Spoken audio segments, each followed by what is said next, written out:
بسم الله الرحمن الرحيم. الحديث المسلسل بالمسافحة.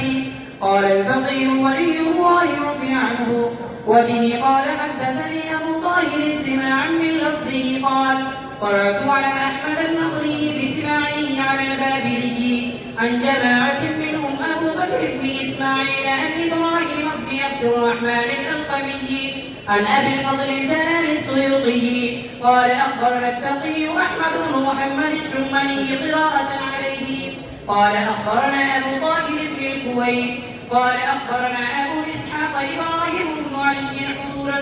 قال أخبرنا أبو عبد الله الكويت قال أخبرنا أبو المجد محمد بن الحسين القزويني قال أخبرنا أبو بكر بن إبراهيم الشحادي قال أخبرنا أبو الحسن بن أبي زرعة قال أخبرنا أبو منصور عبد الرحمن بن عبد الله البزازي قال أخبرنا عبد الملك بن مجيد قال حدثنا أبو القاسم عبدان بن حميد المنبجي قال حدثنا عمر بن سعيد قال حدثنا أحمد بن دهقان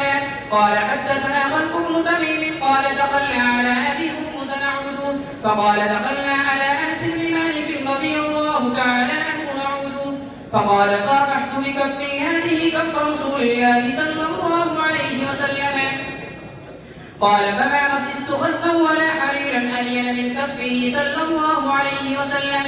قال أبو هرمز فقلنا لأنس بن مالك رضي الله تعالى عنه صافحنا بالكف الذي صحبت بها رسول الله صلى الله عليه وسلم فصافحنا